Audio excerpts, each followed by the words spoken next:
One is a little glitchy. Okay. Okay. All right. Thank you, everyone. This meeting, just a heads up. So there's a more formal script that I'm going to be using to make sure we're following Open Meetings Act protocols. So bear with me as we make the transition here.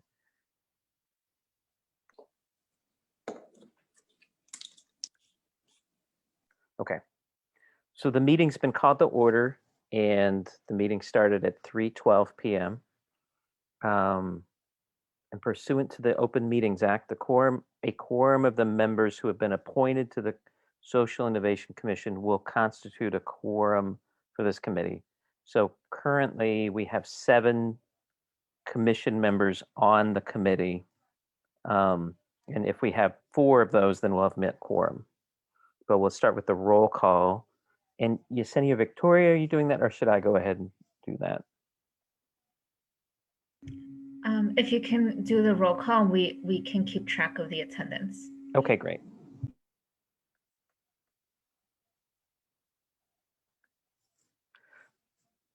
Lynette McCrae. Present. Harry Alston.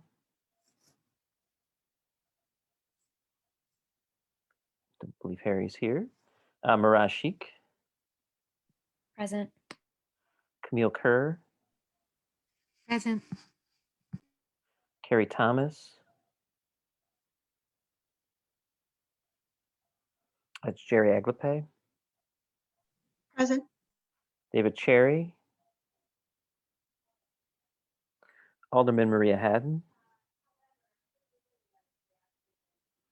Karen Norrington Reeves. Olga Batista. Present. Okay, great. Sol Anderson. Present. And Sophie Millam.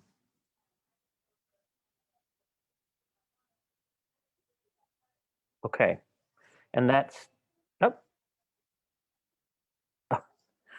Olga twice. Okay, so that is the commissioner. So that's the roll call. And right now, I believe we have 3 Social Innovation Commission members. So we're not quite a quorum yet. We can come back and redo minutes. But I believe the next piece of the agenda is, are there any public commenters signed up? No, you do not have public comment for this meeting. Okay. Script. Okay. In the invite for the meeting, the minutes were attached. And one of my understanding moving forward is, as a committee of the commission, we don't need to vote on anything. What we're going to be moving towards is consensus on decision making. If there's any revisions that need to be made, we can make the adjustments, but no vote is required from the committee. Okay, so if folks have access, folks who have seen the minutes, are there any revisions or updates that folks would like to make before we, well, I guess we can't vote on it and we don't have quorum, but are there any amendments to the minutes from last meeting? And we can pull those up as well.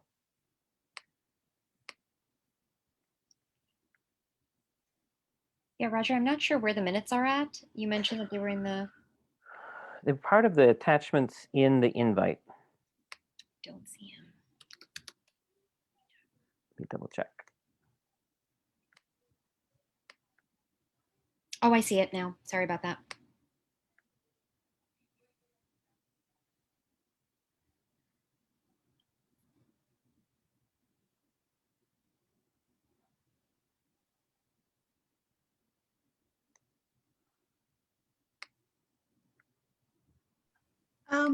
I was, just to refresh my memory, for the support letter that's noted in the minutes. I guess I was I'm still left a little unsure about support to whom. I think, was this a support letter, from my understanding, that would just go to the larger commissioners to consider? That we would make a Because it- recommendation to the commission tomorrow as a committee report that the commission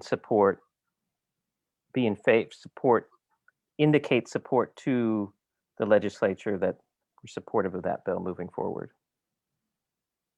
I haven't read the bill, so I don't know if I think I wasn't sure about, I don't know if I voted on that, because I think I was a little confused about where that was being supported and such. So has anybody reviewed that bill?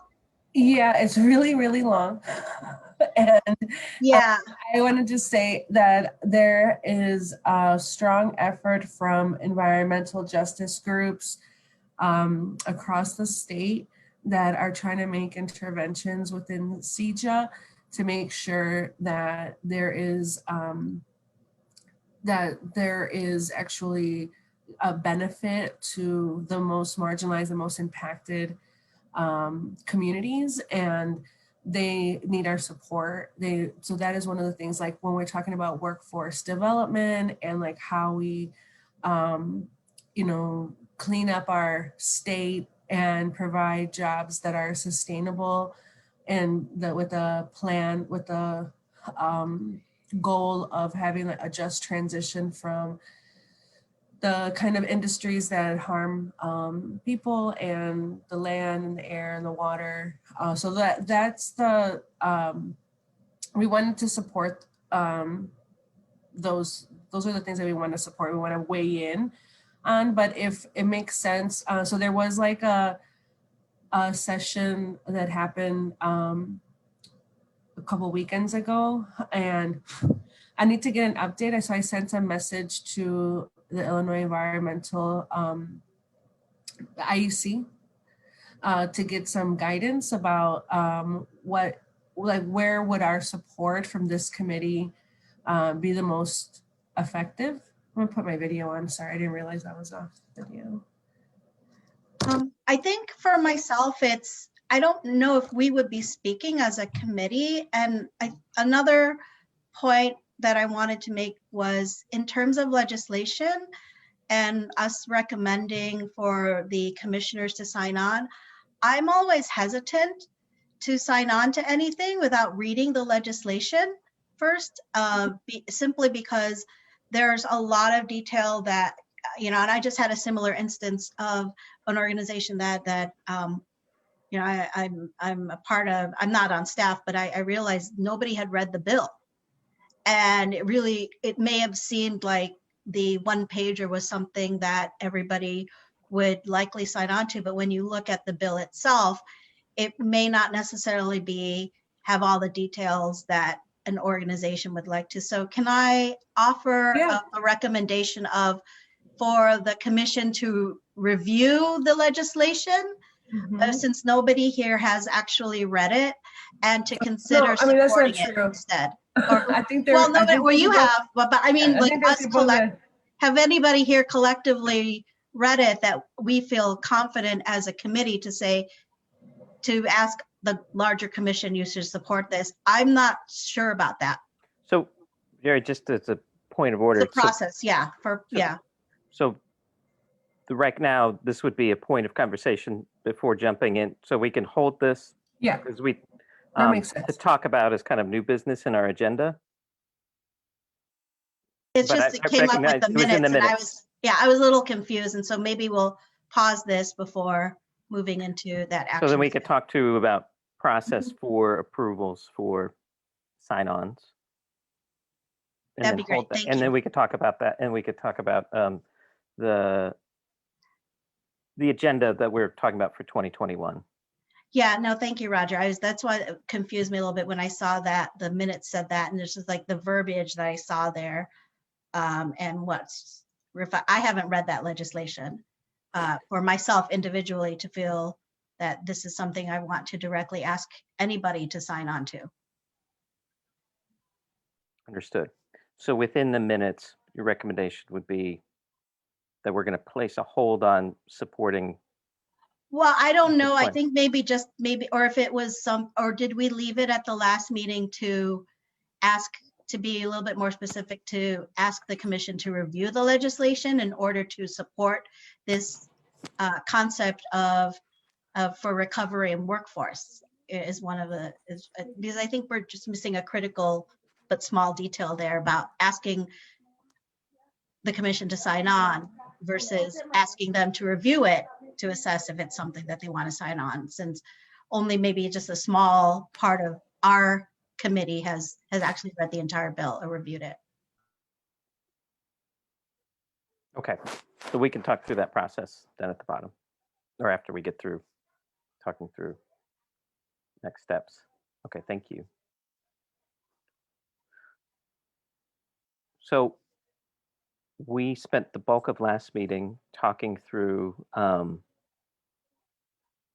what would be a 2021 agenda, and that was primary what was in the minutes or the notes from last call. And there were two pieces. One was the leveraging of county resources, planning to identify resources and capacity of the county to help move priority issues forward.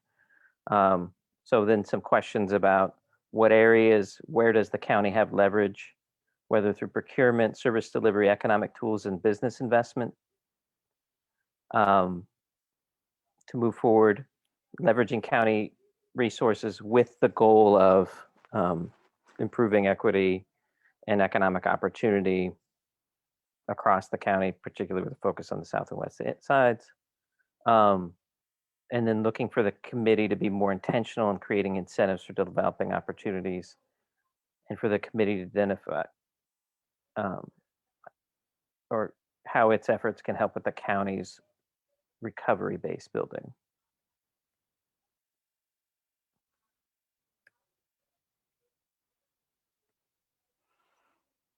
And were there follow-up thoughts on next steps or some more specific recommendations?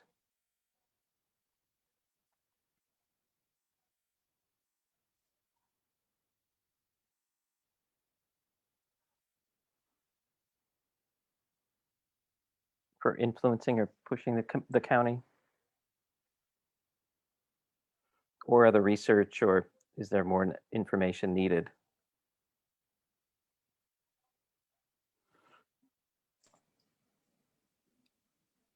So Roger, I'm not sure if your question is getting at, do we want to add to the current minutes, or are you? I'm sorry, no, sorry.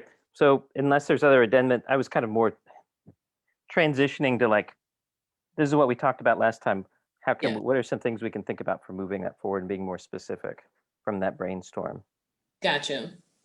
I think starting with some sort of analysis around what are those existing levers, so to speak. And I guess in this instance, looking at the first item around leveraging county resources, my understanding walking away from the last meeting was that it would be helpful for all of us to have a shared understanding about what those resources look like for the county, just as a baseline, to then have a more strategic conversation about, what are ways that we maximize those, what are ways that we, can actually use them as levers toward some of the outcomes that we discussed last month, such as recovery, such as small business support, procurement, et cetera.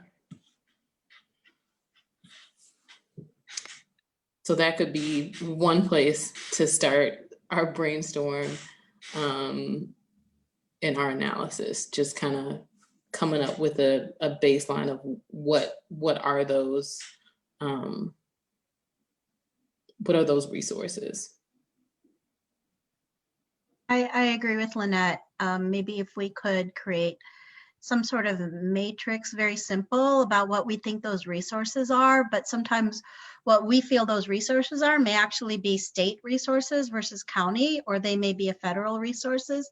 So if we start understanding the baseline of of what those resources are and where they're actually housed may give us a little bit better understanding of what the county is leveraging versus what they are directly offering county driven. Because the county does leverage a lot of partnerships and resources to offer assistance. And I think for us to better understand, where can we help boost county response is to understand also how is that, where's that rooted? What's the genesis of those resources? Is it something that the county offers because it's driven more by the state? Is it something that they are supported by some CARES Act as well, federal? I mean, I think that would help.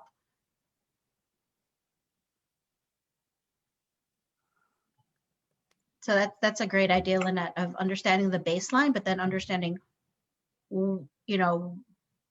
where is that resource housed that's being offered by the county?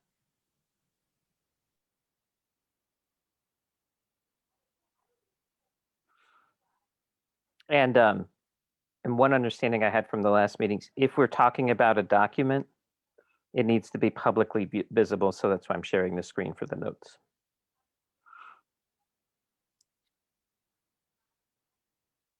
Which should be shared also.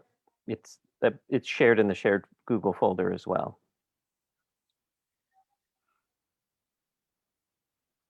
Other thoughts on setting up and documenting the current set of resources that the county has and is leveraging?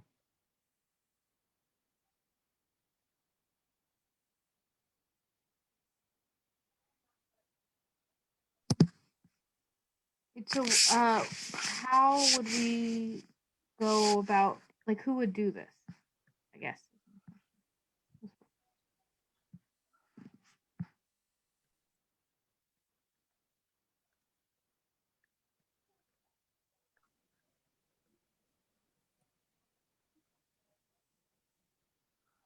Great question.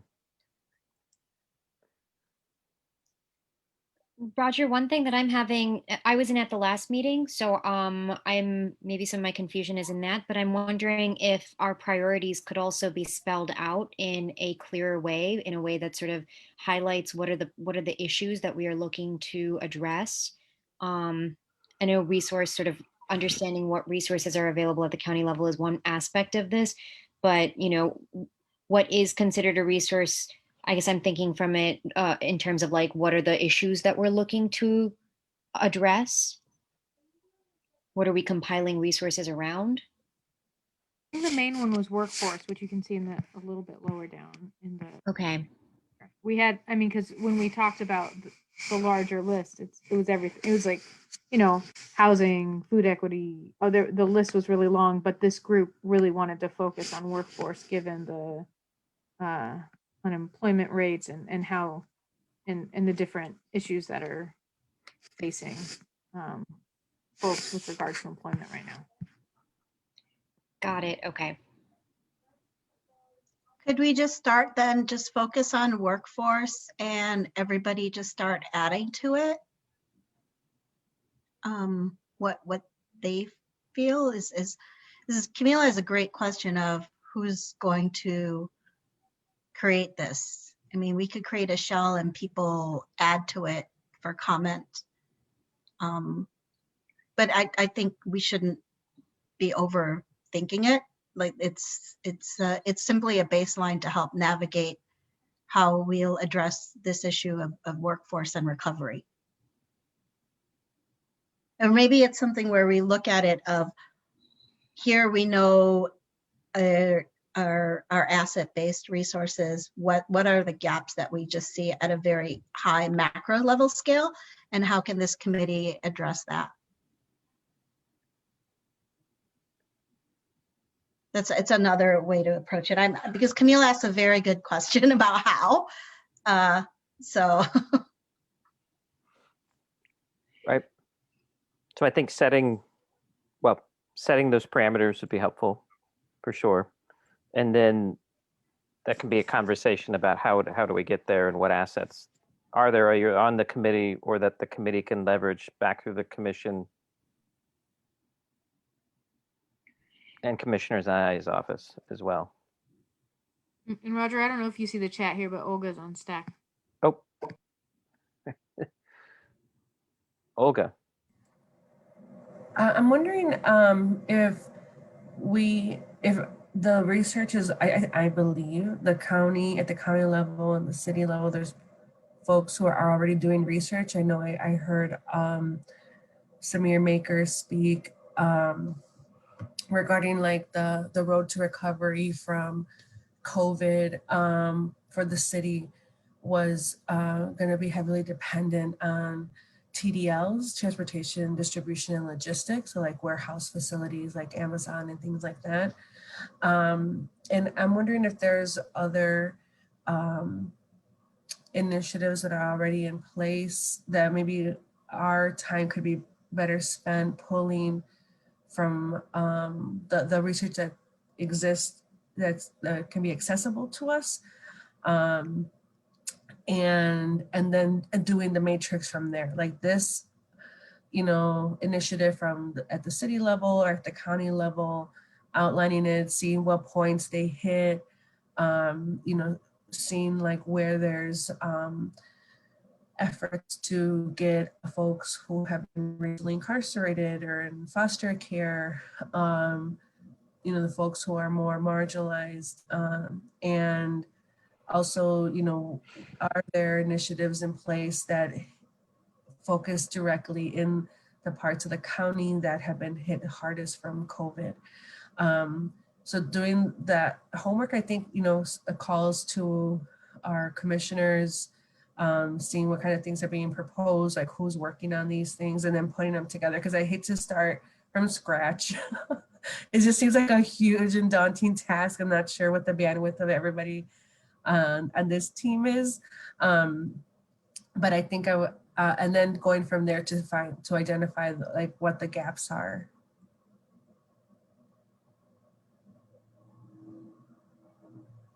And the other one is, Or maybe, it I'm may sorry. not, oh, I'm sorry. I was going to say, jumping off what Olga said, it may not necessarily be gaps, but maybe what could be strengthened, what could be Exactly. enhanced as well. So it's another way to approach it.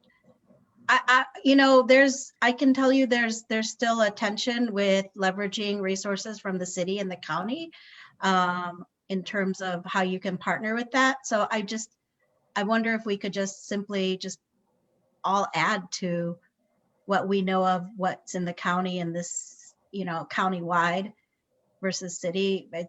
I'm just speaking from a small business perspective. It's much different. And so those, whether or not what's in this city, and I wish Shoshi was on this, we're trying to, leverage those partnerships, but it may not necessarily shake out that way for the rest of the county, what we see in the city. Do we need like, I know this is already a working group, but do we need like a sub working group just to, who maybe has their ear to the ground on this issue that can, because I guess I'm not really sure like of everybody's connections or access to the kind of research. I feel what's missing here is it would be I feel, Roger, if we could have Karen come and speak to give an update of what's happening with Chicago Cook, with the opening of the Chatham new workforce center in the South Side. That would be, Karen could give a good overview of what's happening in terms of workforce development, as a fellow commissioner, but also representing Chicago Cook, the partnership for workforce development, and being the second largest workforce center in the country as well, municipality. So I think that would be a very good place to start, is just looking, instead of trying to, we know what we know, but I think if we're talking about workforce, somebody like Karen, and even if, when Carrie settles in, Carrie could even speak with us as well, join back in for this conversation. But I think is really looking towards those who are in this space, like the Chicago Cook Workforce Partnership. And I guess just a question for clarification, are we also thinking about procurement as part of one of the key areas? Are we thinking about that as part of workforce? Are we still thinking of that as a priority? Is I guess a question, because I know we do call that out in the minutes, and I do recall it coming up in our conversation. So I guess that's a question for the group in terms of whether that feels like something that we also want to be thinking of along with workforce. And I guess if so, then thinking of a similar way that we could have a conversation with someone who is in the county, who is familiar with that process and who could potentially, in a way similar to what Jerry suggested, that we invite Karen to speak to also have a similar conversation around procurement.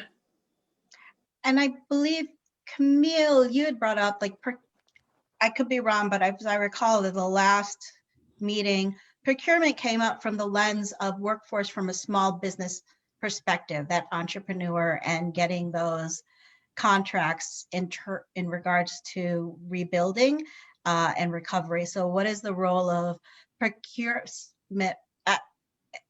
And somebody help me out here. It's just, again, what I could recall from our last minute is, what's the role of procurement being a tool for small business owners from that workforce lens to help build, rebuild, and recover and create more jobs, for instance, that the owner, and I know several of them who are, Black owned small construction firms, that would create more jobs if procurement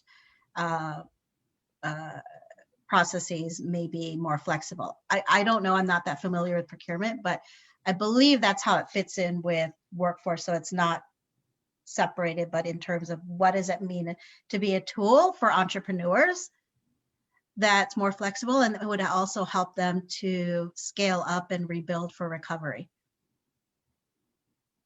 Yeah, I mean, leveraging the county, city, state dollars to encourage the kind of economic development that we want to see by prioritizing locally owned small businesses, BIPOC owned businesses, I think is where those intersect.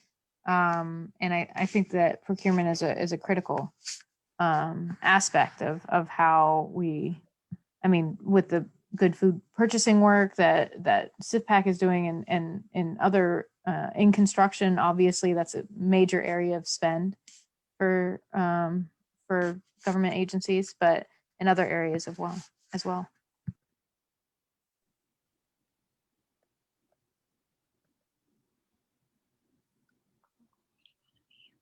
So it sounds like, yes, procurement falls within that, and that's another follow-up conversation with reaching out to county procurement leaders to share what strategies they're already pursuing and what could be, and then what are some of the models that they could be looking at. And I could reach out to Minority Supplier Development Council and see if somebody could speak with us for a few minutes at our next meeting to give, again, we're not the complete deep dive subject matter experts on this, but to help guide us on, what direction we want to go to help provide assistance to the county to build up these small businesses, diverse small businesses, access more contracts that would help with recovery and workforce development as well.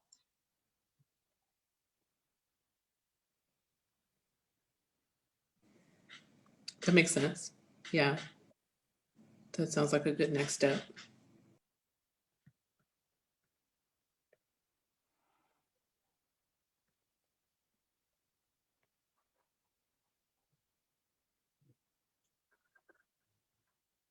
Great. So reaching out to Karen Norrington Reeves to present at next meeting, as well as somebody from the Minority Supply Council, or we could do on March as procurement with the Minority Supply Council and procurement from the county.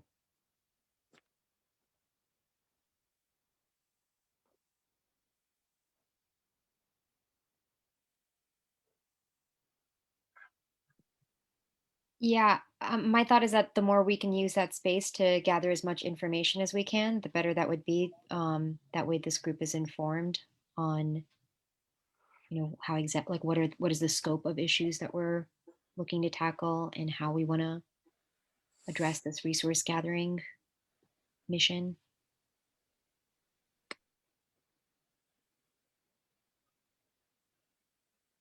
Great. So getting speakers to help present what is out there now. Do we want to, because then I guess another thing we could, if folks have links, resources that they already are working with as kind of a baseline understanding, just to have things in one place, we could start that as well. Yeah, I think that makes sense, and I think that actually might even just be a good practical exercise to just try to see, it seems like most of us are fairly new to at least trying to explore the county resources on this front.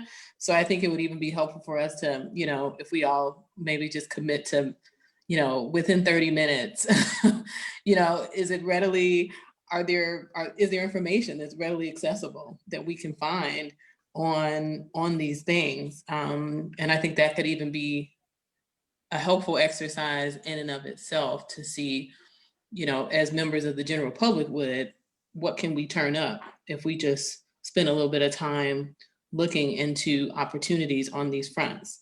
Not that any of us need to or will become experts over the next month in terms of the county's offerings, but I think that would be a helpful, that's something at least I can offer to, I'll volunteer to spend some time, probably more, just digging into those things just so I can be more informed coming into these conversations. But that's just a suggestion for maybe one place to start. And populating, if there's a shared document that we can throw some links in and just start to, informally throw all those, those links and any kind of programs, resources that we find in one place, I think would be useful as well. Great. I think we create a Google form with just a couple questions, or like, what resources did you find? What were they? How would you describe them? And then we can use that to populate a shared spreadsheet. Yeah, I like it. We're kind of just structuring our own onboarding and at the same time getting a better understanding of what's available. I really like that. Yeah.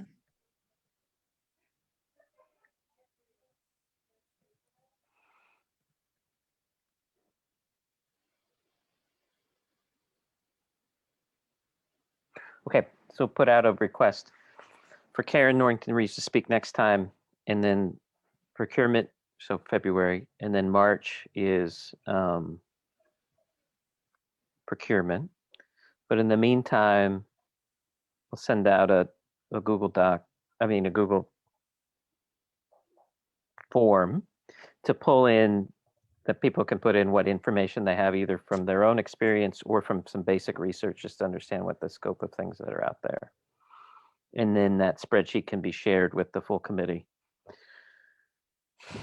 One of the challenges with the Open Meetings Act, we're not allowed to be in a shared document that's not publicly accessible if we have too many folks engaged with it.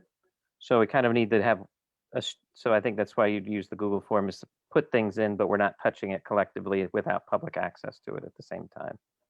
So kind of treading that line of working together, but not working together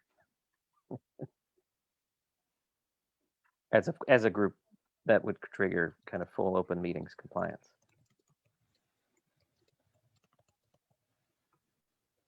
And so for thinking about the workforce development, that would be we would do a similar thing as well for understanding what the full scope of those county resources are, and then teasing out, and then as Jerry mentioned, when we're putting this information in, we'll work on teasing out what we understand as county, state, federal as well.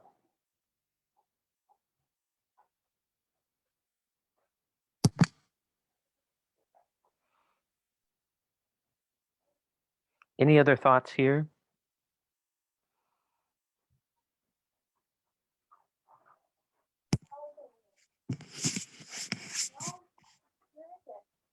I mean, I would make for the workforce, or Roger, are we transitioning to that workforce? Yeah, we can transition, sure. Oh, okay. I mean, I make a plug if there is interest about, you know, worker cooperatives. I know it can feel niche to some who aren't involved in it, but to others it's a, you know, so if there is energy, that's a place where I can provide capacity and, you know, shared learnings. And also if there are initiatives that we would want to help drive, I very much support that.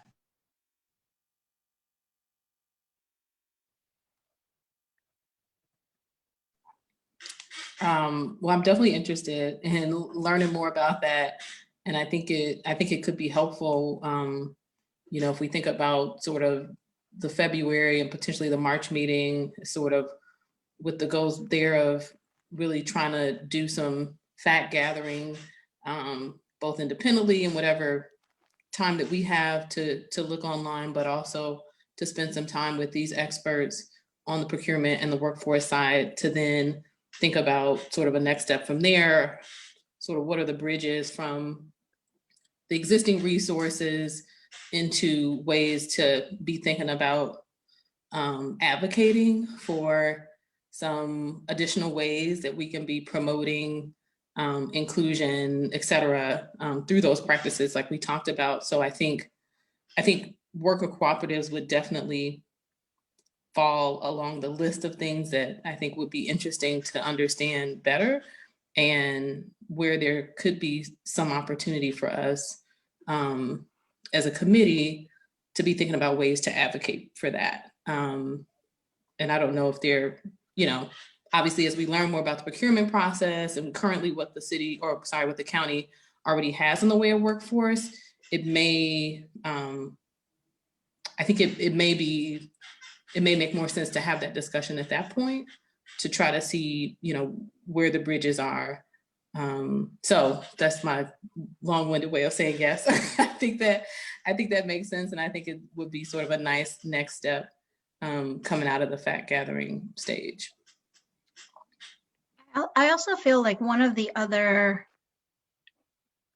if there is interest, like for worker cooperatives, is just the concept of cooperatives in general, and educating ourselves and the commission on it, because there's also been, at least in small business industry space, the discussion of purchasing cooperatives as well, which is quite different from worker cooperatives. So, you know, this might be just something where we better understand ourselves what the concept of a cooperative is, what it looks like in its different incarnations, and what does that mean for workforce development and recovery? Or is it, for instance, purchasing cooperatives, is it more of a similar tool that helps with small businesses that have, you know, tighter profit margins in terms of accessing materials that they need in order to grow and scale as well? So I think it's just, it looks different, the concept of a cooperative. So I just want to just flag that in terms of, there's a lot of, from my vantage point, there's discussions going on with worker cooperatives, there's discussions with purchasing cooperatives. The other day, somebody mentioned a cooperative in our offices on the West Coast area, I forget which state it is, and we were talking about it for childcare cooperatives, and we were thinking, it's not really a cooperative, even though they called it that. It's more of like a coalition. And so it seems that the term co-op, you know, among these childcare providers leveraging, and so it's like, is it a cooperative, and what does it look like? It seems to me from, there's just, I would like to have a better understanding myself, and actually help support the commission into better navigating what are different incarnations of cooperatives that could support workforce development, whether it be the employees, or is it the small business owner who might be interested in a different form of a cooperative, or both. I don't know. Yeah, I'd be happy to, I don't know, compile resources or do a quick learn-in or teach-in on the different cooperative sectors. I'm on the Council of Cooperative Economists, which is a multi-sector, not just worker co-op council that's part of the National Cooperative Business Association and such. So either having outside folks, I know the cooperative community very well, or presenting myself on those multi-sectors. I'm happy to do that. That'd be great. Thanks, Camille. Much appreciated. Because my colleagues and I just had this conversation. We're like, well, okay, it seems like this is a different type of cooperative. And when we were there's purchasing, producer, marketing, some of them overlap, and consumer, and then, it's not straightforward. So I'd be happy to. Oh my gosh, thank you so much. Appreciate it. And is that a recommendation to do for the full commission, or start with the committee and then? Oh, that's a good point. Maybe with us, because I don't know, maybe, I don't know. We, of course, could invite the full commission. Mm-hmm. I'm wondering if it makes sense to start here on the committee, and then as the committee thinks about strategies and how we're going to sort of think through these issues, we could maybe do a more comprehensive or talk about cooperatives as it relates to this work that we're doing. Well, yeah, and we've had point of order, welcoming Harry Alston to the meeting today, and as a commissioner of the Social Innovation Commission, we've now reached quorum. So thanks for joining today, Harry.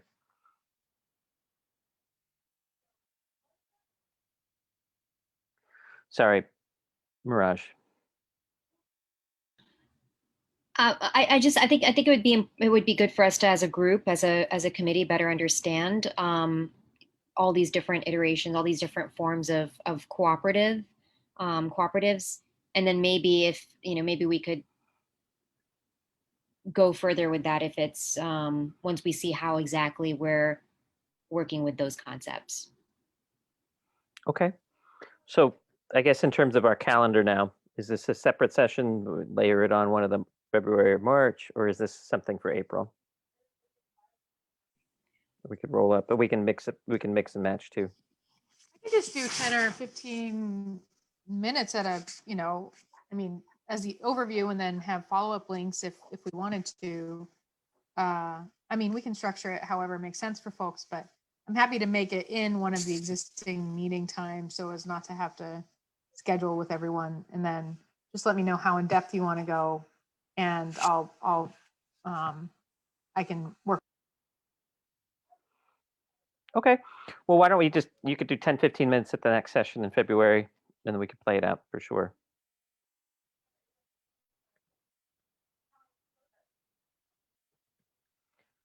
And see if there's more follow-up or more in-depth questions or follow-up from there.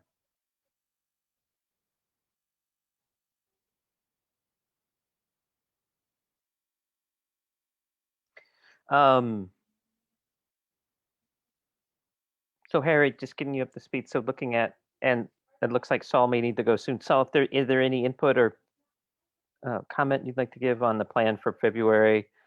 Having Karen from the Chicago Cook Workforce Development to talk about county programs on workforce, and then talking about procurement opportunities as workforce, as well as conversations around co-ops. That all sounds great to me. I was just, mostly as I've been out pretty much since I transitioned into my new role, I was kind of just trying to listen to get caught up on where everyone's standing. It sounds like there's been a lot of great work happening over the last few months, and I'm excited to pick it up in 2021. But the February stuff all sounds great to me. Great, thanks, Saul. Yeah, thanks. Good to see you again. You too. In these next 2 minutes, Roger, was there any housekeeping? Like, did you want to get the minutes approved while we have quorum for this moment, or anything like that? Sure. Or I think, again, we're not have to formally, we're not take, turns out we don't have to take votes, just like, are there any addendums beyond what Jerry had said earlier around not supporting the bill that stands currently without further full review? Any other feedback on the minutes from last time? Yeah, so I think for the bit about CEJA, about the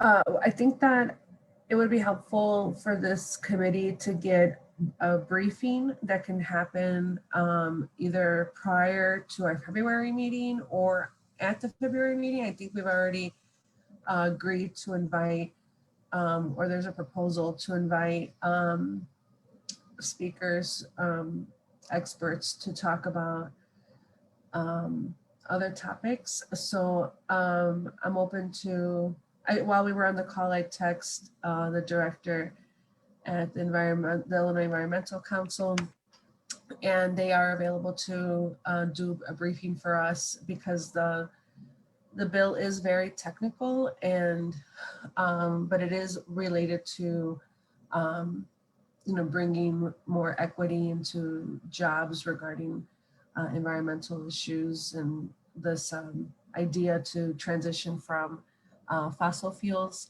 and the just transition movement. So if that, if I'm not sure how we want to go about amending the minutes to say that we want more research so that we can figure out if we want to support CEJA.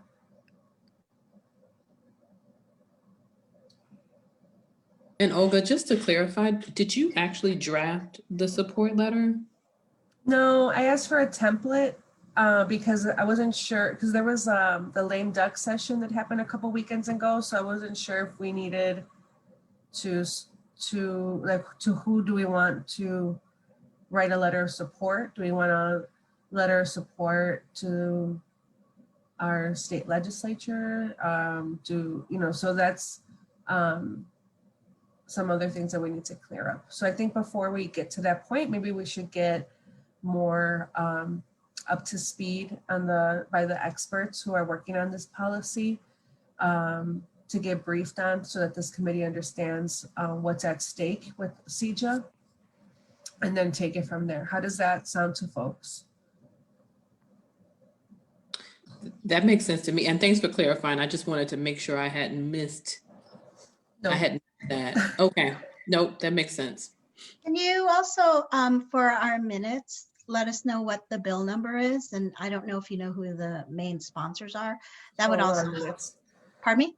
Yeah, that's a long list of sponsors, but I can. Okay.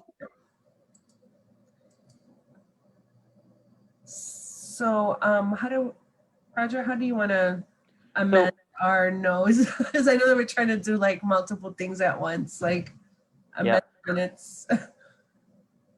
And then plan for the. So I'll work with Victoria and Yesenia from the committee staff, from Commissioner Naya's staff, on figuring out how best to amend the notes. She put the bill info in the chat.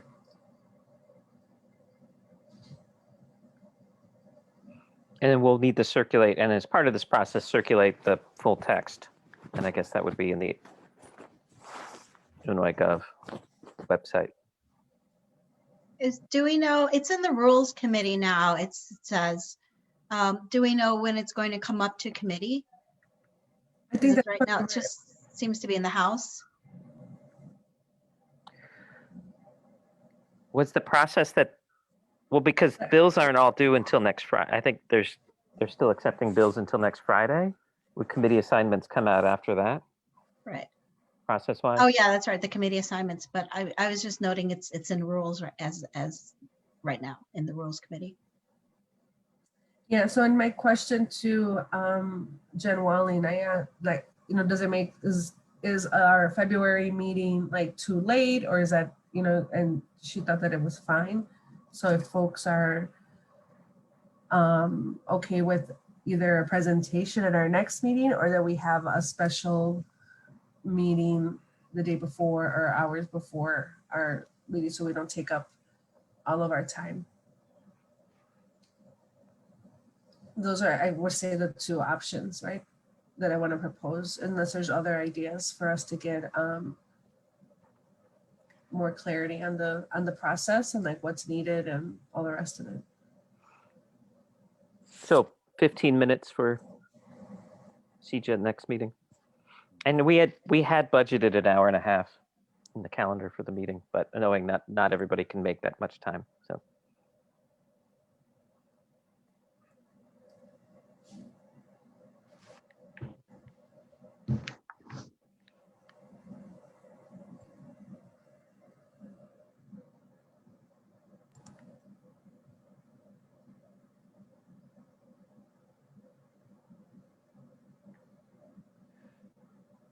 okay. So again, for next steps.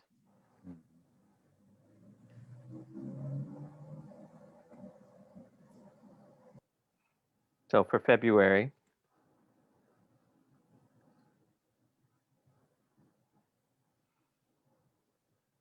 we're an invitation to Karen.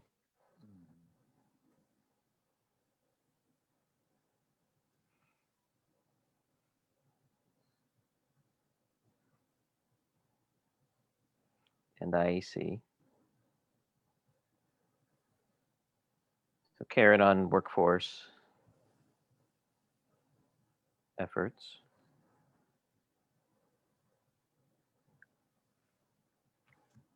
CJ. And then for March, county procurement.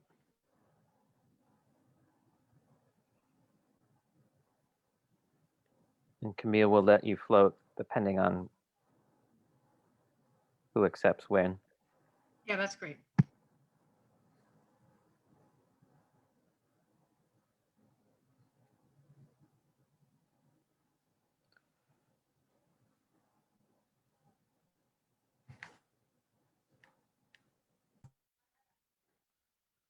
Okay. So Harry, just as a brief recap, kind of thought more about what it would mean to really understand what the current policies and programs that are out there and available for workforce development, job opportunities, employment opportunities,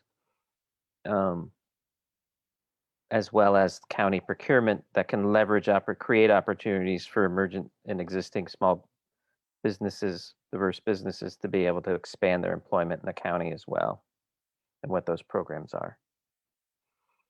And then also connecting the fact that CEJA, which is the Clean Energy Jobs Act that's going forward at the legislature, as another tool for that as well.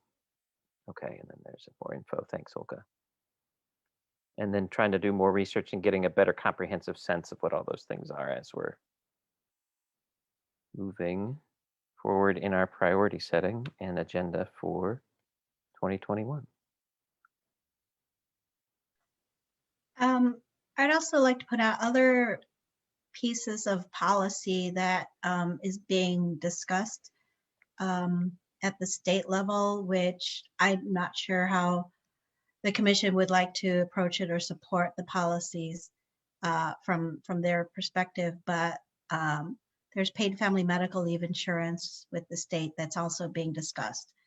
Given what's happened with COVID and pulling back the curtain, is what does that look like to support the workforce as employees, as well as small business owners who want that flexibility as well. So that is going to be, that was introduced before, and I know that I sit on the committee that's looking at how do we move forward with paid family medical leave as well. So I think there's quite broader issues in addition to how a state would support a federal-based paid family medical leave insurance program funded by, the employer and the employee, small percent of their paychecks, 0.05% or something, for example.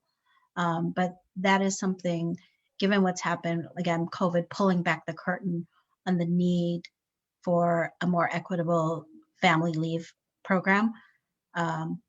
That's, in contrast to the existing federal one, is being discussed by many partners as well. And that has a lot of implication on the workforce and also supporting women in the workplace as well, given that they've had the highest disproportion of unemployment also.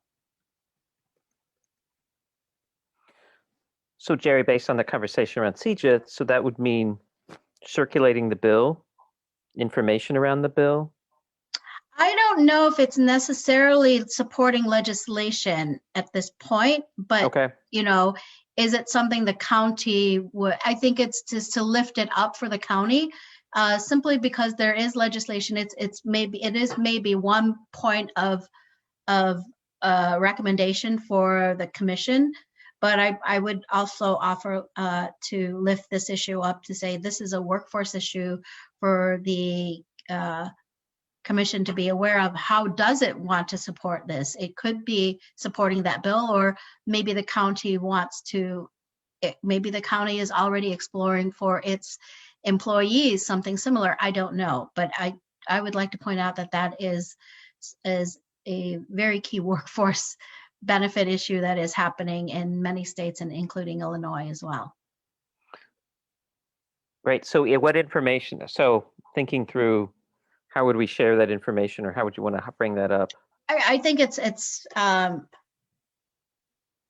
one would be to lift this up, that this is a piece of legislation that is being weighed upon again, and but then I think it's a discussion with Commissioner Naya, and saying, where is the county standing with their own paid family medical leave insurance programs, and how is that supportive of our own of the workers there, and where it's, I think it's just an open conversation. Where are spaces where flexible leave programs could be supported outside of just supporting legislation? I think there's other ways as well.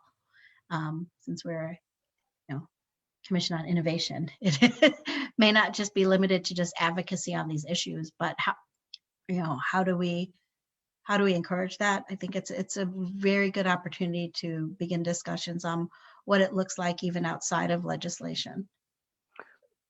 So we could bring that up tomorrow as part of the committee report, Sure. Jerry, and then I guess, yeah. hand it off to you to talk about it, that it came up. Yeah, I would just lift it up for awareness. Like, this is something happening across all states federally as well, and being reintroduced again in Illinois. And I think for the coalition that I'm on with Senator Villavolem, it's really looking at, how we need to educate people on why this is a policy that's necessary, but whether, I think it's looking to get buy-in for that, when it's introduced. So it's just to lift it up as a piece, as an awareness. And it's not asking for any activity at this point, but I think it would be a good discussion topic on, what's happening with the county and their considerations. So I think it would be something that would be informative for us. Okay. So we could start by highlighting it tomorrow as part of the commission meeting. We're getting some other feedback and input.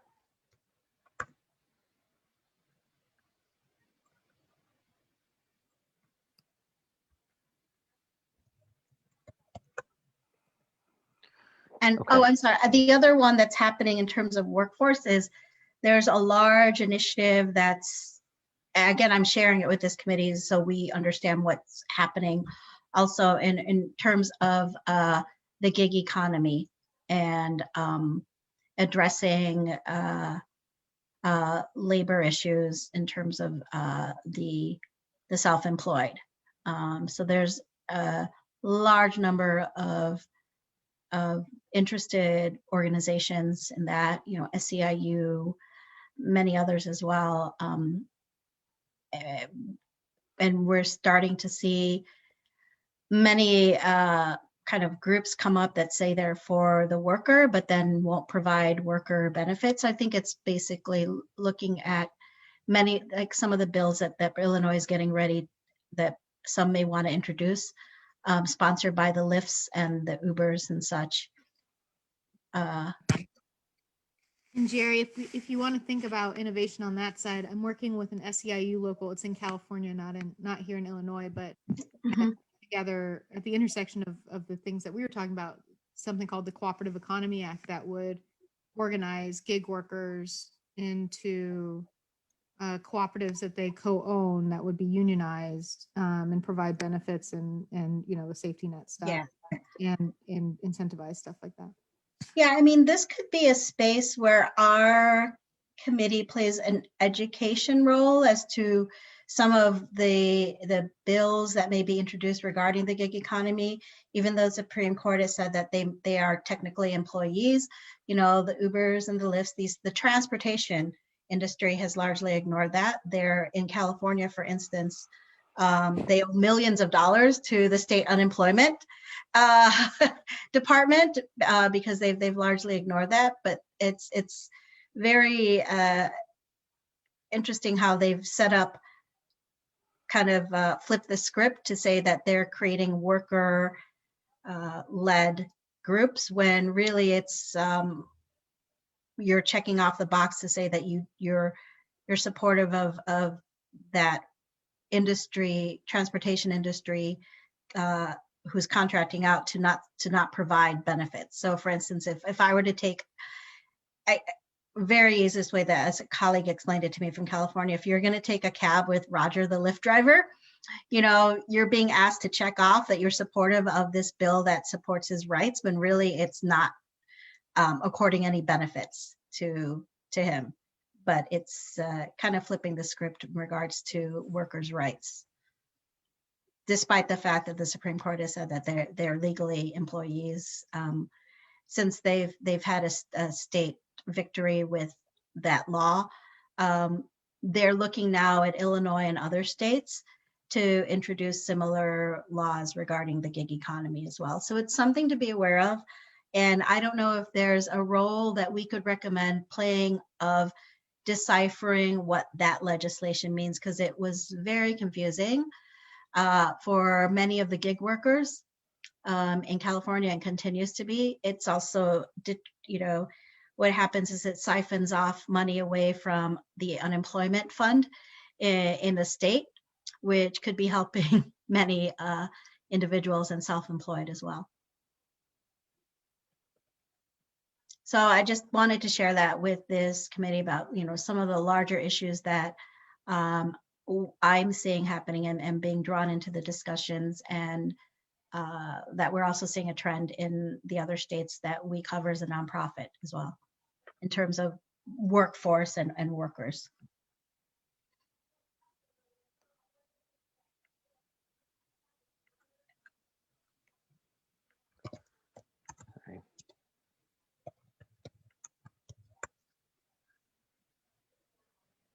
Yeah, AB 5 in California has just caused so many problems, and many of these transportation companies want to introduce similar bills now in Illinois and other states as well. So you mean Prop 22?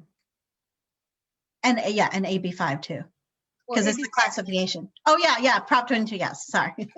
AB 5 is the one that gave gig workers rights. Prop 22 was the one that took it away for the drivers. Yeah. Oh, wow. It's only drivers who got impacted by the Prop 22? Yep. I think so. Wow.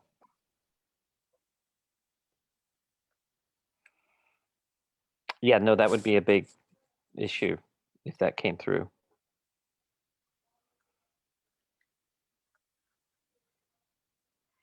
Yeah, so while we may not want to take a stand or recommend a stand, I think because it can be very confusing sussing it out from even the workers themselves, it's we could help the commission play a role into navigating and being that unbiased source is one approach. Or maybe the commission wants to take the approach of, again, this is just lifting up the issue of saying, you know, this, we agree with many of the advocacy partners, and this is a worker friendly state.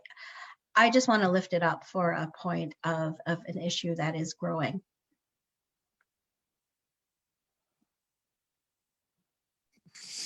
Yeah, I think ignoring gig workers when talking about the workforce doesn't make sense in this right now. I mean, that's a big part of the dialogue and the workforce that in some way we should address that as we think about initiative, strategy, what to do. Definitely, I think gig workers should be included. Well, and particularly part of the recovery, that we're not trying to build the recovery based on the gig economy where the necessary safety nets and benefits aren't going to be afforded to the folks who will be in the gig economy.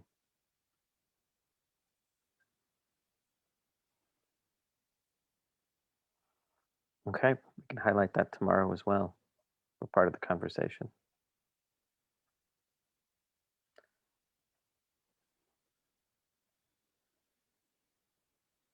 Any other things folks would like to highlight as issues to not drop off the table? Ideas for future speakers, events, announcements, resources? Well, one of the things as we come back to the questions on workforce development, I think is going to be looking at how those efforts and initiatives are kind of pushing resources to move folks into more of a digital workspace or a tech-enabled workspace. I was looking at a report by Deutsche Bank talking about there's minimally a 10-year gap between Black and brown communities in terms of trying to recover the digital divide gap, and that by 2045, we could be severely locked out of the workforce and economy. I can try to find that and share that if anybody's interested. But in terms of workforce development, you know, we often get struck with the challenges of moving folks into, you know, portable, stackable credentials. And a lot of times those are focused around the trades, but we've got to think about accelerating folks into a more of a digital economy, which is, you know, let's face it, Lyft and Uber are basically digital economy businesses. They're not, you know, the folks that are driving are the smallest portion of how those enterprises work.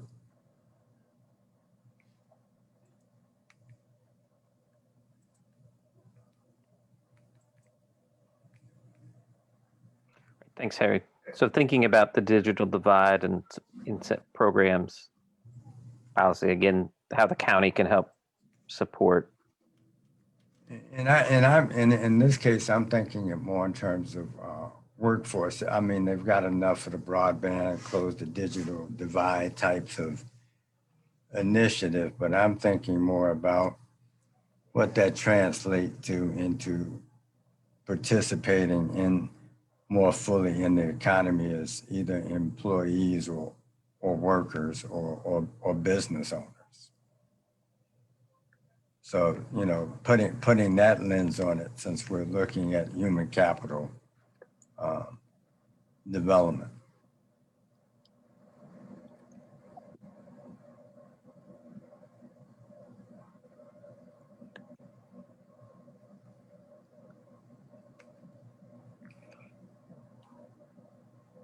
You know, because, you know, and I think about it from a context as many of the major businesses in Chicago and in the Midwest, you know, they're going to be shifting their business models as well, particularly now you see it with what they've been forced to do in this pandemic environment. So how do we make sure that folks are participating within those new structures?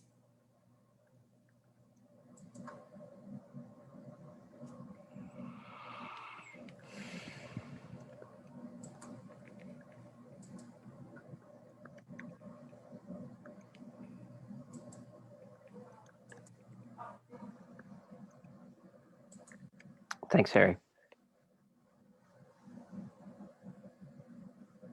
Any other follow-up? What kind of digital divide, making sure folks are transitioning into the digital economy?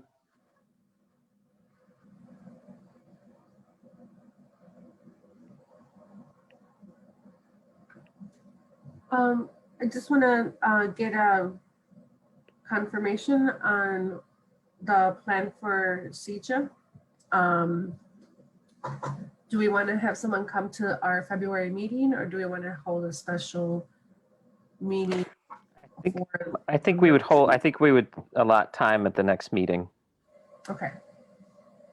Should I ask them to join the last 30 minutes or the middle 30 minutes? And like when would be? And I can help coordinate that too, Olga. Okay, great. I know Jen and Perfect. work with IEC folks, or we're members of IEC as well. So in our last few minutes, one thing that I wanted to also lift up, a lot's happened when we last met, is if we could, even though we're doing this scan of workforce resources, going back to the issue of workforce, I'd like us to consider centering racial equity in terms of workforce, with acknowledging the fact that by 2032, we're going to have a majority minority workforce in the entire country. So what does that mean when we talk about everything we have been in this last hour? So I wonder if maybe some guiding principles that we could begin to think of as we approach these issues, that we acknowledge that there's going to be diversity in the workforce and majority minority, for instance. What does that look like in terms of supporting diversity in the workforce and representation of Black, Brown, immigrant, and rural, semi-rural, because there are parts of Cook County that are bleeding into that, workers and small business owners, because that's a fact. And given what's happened in this country in the last 2 weeks, and really highlighting how the systems of power and privilege and even structural biases stemming from white privilege, is how do we begin to shift that from a workforce lens to support in roughly 10 years majority minority workforce?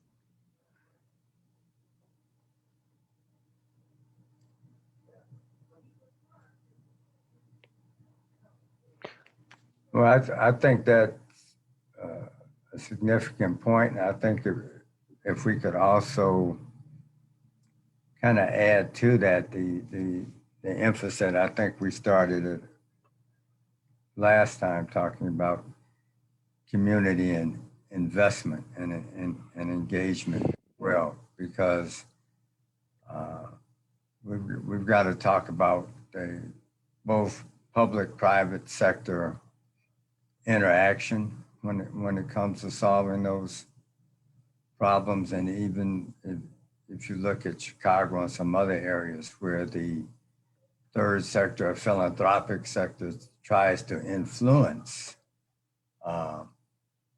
equity initiatives, we've got to talk about all of those as intersectional type considerations, particularly when it comes to workforce development, given how much money flows to community-based organizations to do workforce training from that philanthropic sector. And in the same way, in terms of federal funds flowing through, like flowing down and through the state, either through ICEJA or DCEO or other types of federal funds that trickle in for workforce development, you know, and what everybody likes to point to now, work-based training and apprenticeships and those types of things. Those are all intersecting areas of concern when it comes to equity. You know, I think we can push, folks are ready to say okay to diversity. They're much less ready to say okay to equity.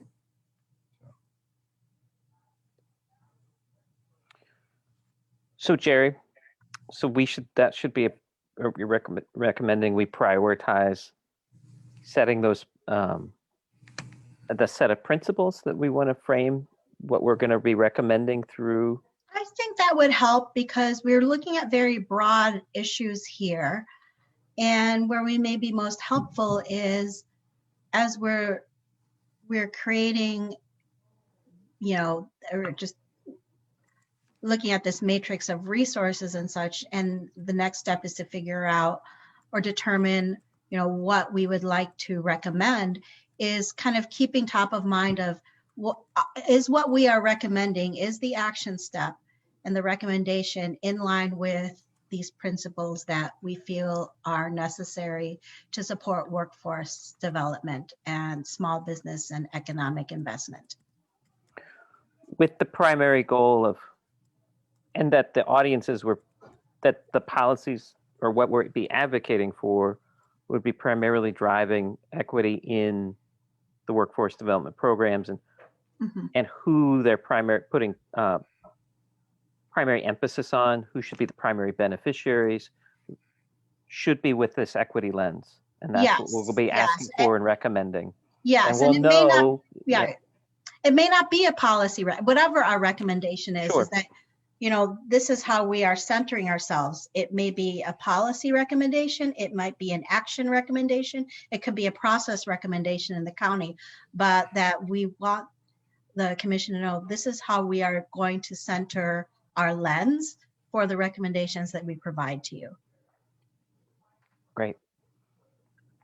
Yeah, I support that. And I was actually just learning through a quick Google search that apparently the county has a racial equity leadership council, which I know nothing about, and which may also be a good group to understand who they are, what they're doing, and I'm sure they would have, you know, so maybe we table them as potentially, or someone from that council, once we figure out who's on it, to potentially also come in, speak to the group at some point. I'd love to know more about what they're doing. It sounds like they're working across the county, trying to do similar things, at least establishing a racial equity frame and looking at how that actually, you know, what does that actually mean for the county and its policies and its work. So that may also be something for us to consider.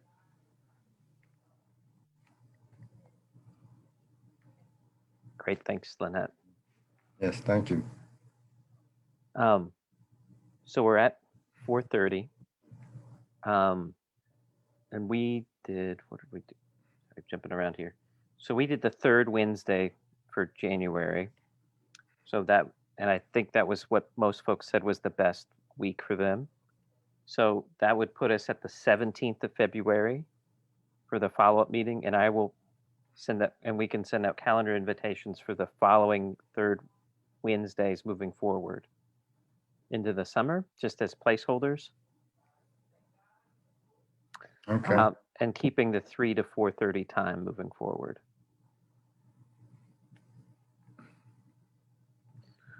Well, thank you everyone for calling in today. I'm very grateful that the events of the inauguration did not create a situation where we did need to postpone, that things did all things considered, went as smooth as possible, and excited for that transition. But again, very thankful for everybody's input and conversation, and look forward to the follow-up. And Jerry, I'll connect with you more directly about what co-chairing means and how we can share the load.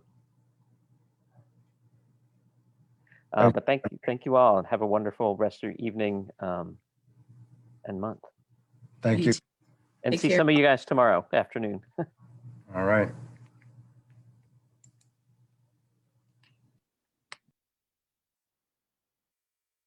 How was that?